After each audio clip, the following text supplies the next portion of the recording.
move now to the state of Illinois, Generations of Hope. And we have Brenda Krause Ehart. Is that correct, Brenda? Correct. Okay. And Jeanette Laws. Good afternoon. In our country, vexing social problems are affecting millions of children, families, and the elderly. These problems show little sign of abating through traditional social service systems.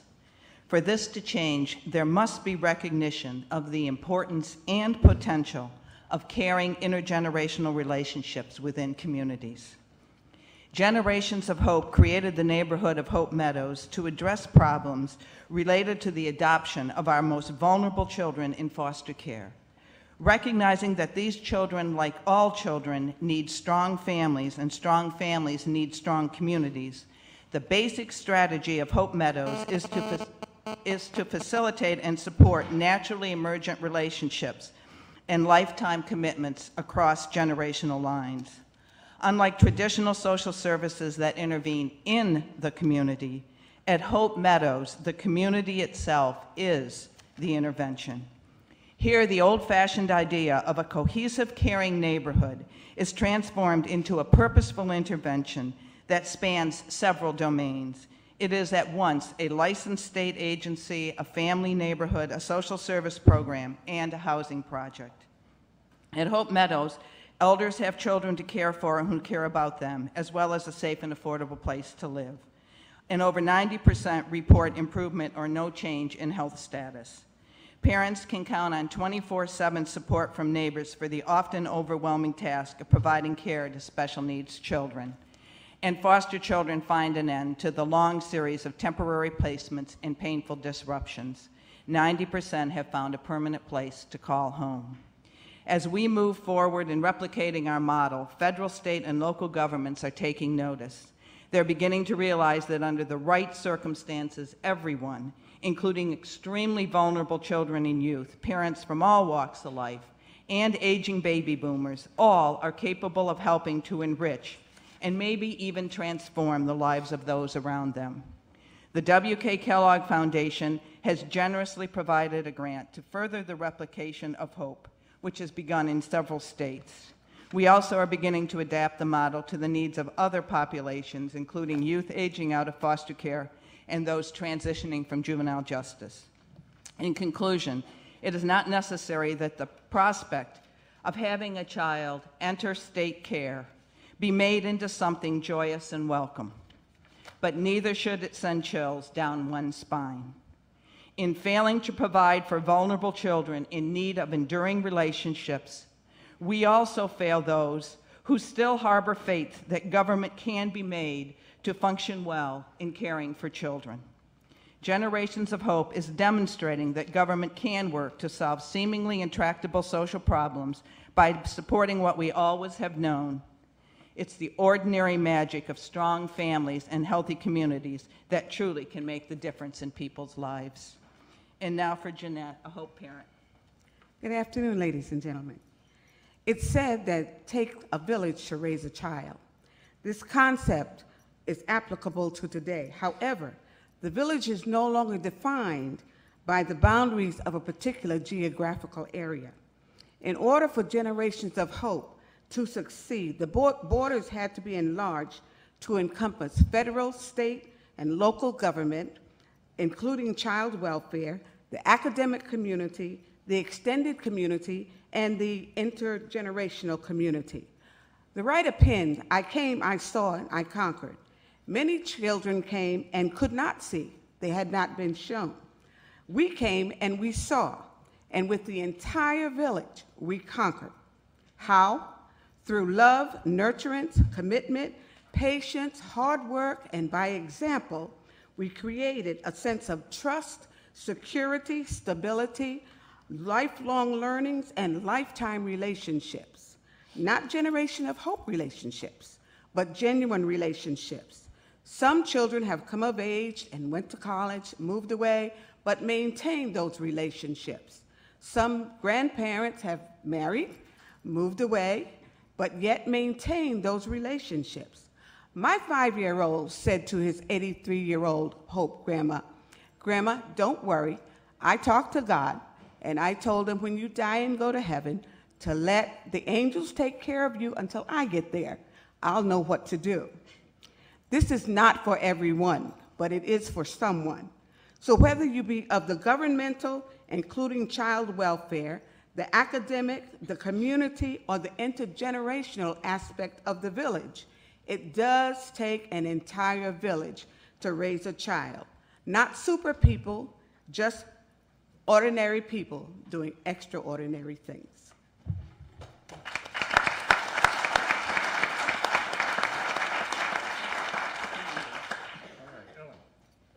Tell us how you're thinking about the people whose children have grown up and they're remaining in the community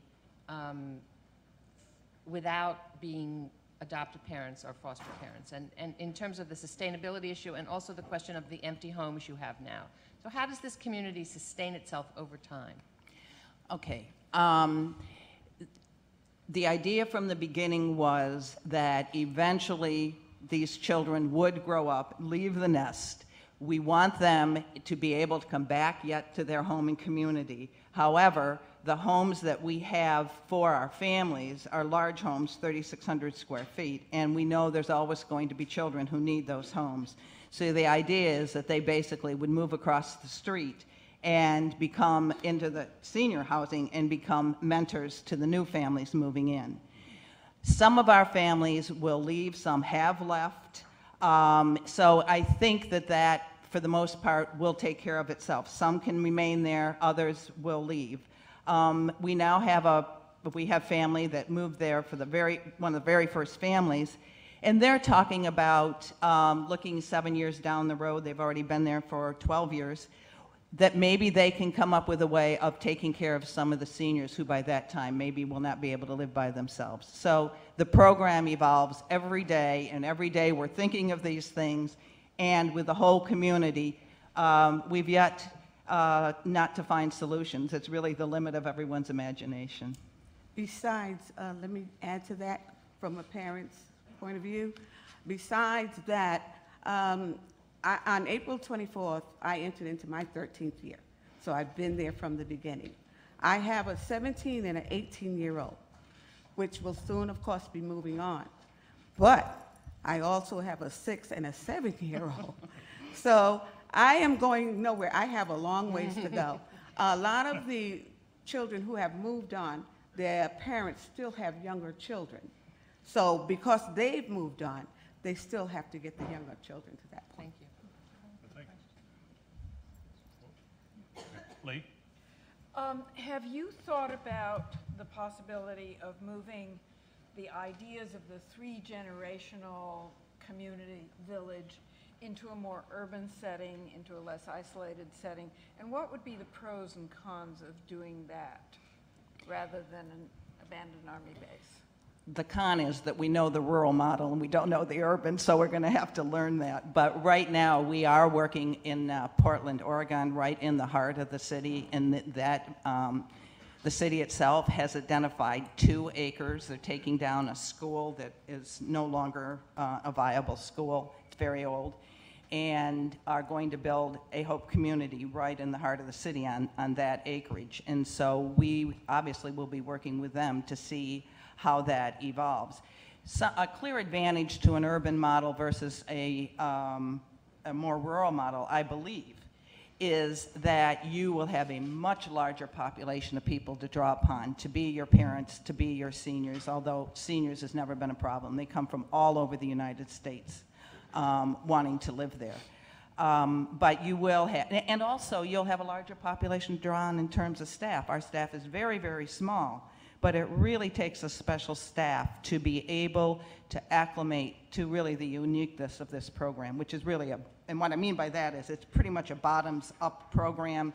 The community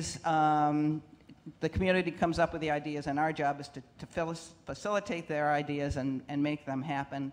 And we're finding that a lot of staff that want to work in Rantoul, Illinois, are uncomfortable with that. So I think that that's going to be a big advantage. Bill Klinger and then David Osborne. Who governs this? The community is there. It's a village. who governs it? Is it the staff? Is it the people who live there? Who maintains the infrastructure and that sort of thing? Well, we have a small staff, so we have like a grounds person and so forth. So ultimately, the buck, if you will, or the decision does stop with a couple of us at the top. We have found that, especially the older people, they're tired of making decisions and they do want somebody up there.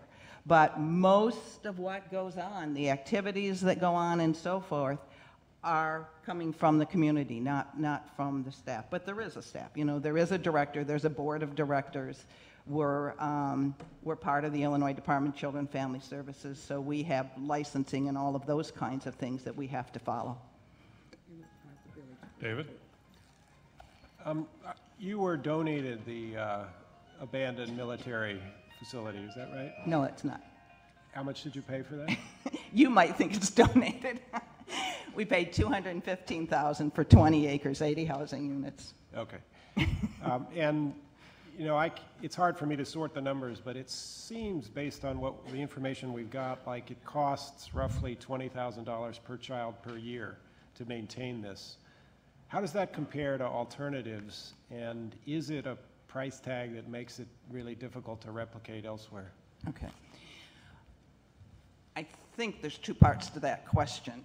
One is the cost of the property itself, and you are correct. I mean, on the one hand, $215,000 and another $250,000 to convert the property, get rid of the pollution, et cetera, seems like a very small amount of money. But to a ragtag group of people who had nothing but an idea and an empty base, it was a lot of money. For the people now coming with our 12-year history, they have that. So they can go to the mayors and they can show the TV scenes that you've read about. So they've got that history, which is helping them. Also, we have a much better idea of what it costs, so they can begin to plan, which we couldn't do. Having said that, with this grant that we have from Kellogg, one of the things that we are doing is looking into all kinds of ways to be able to afford housing in both urban and rural areas. And I think there's going to be a lot of ways, but we're just beginning to look at that. Ms. Ehart, you know, we're all aware that this is really your creation, your personal creation. I think we're all grateful to you for that. Help me with one final question, if you might. That the site evaluator said that the program in Illinois for adoption in general was working so well. It's an exemplary program that the pool of children who might be coming here is actually diminished. It's quite small now, so that you actually have a couple of homes that are, at the time of the site evaluation, were empty, and with the third one about to empty. Are you in a situation where you served a terrific need at the time, but that in the future it might be you're serving less of a need in effect? Yes and no.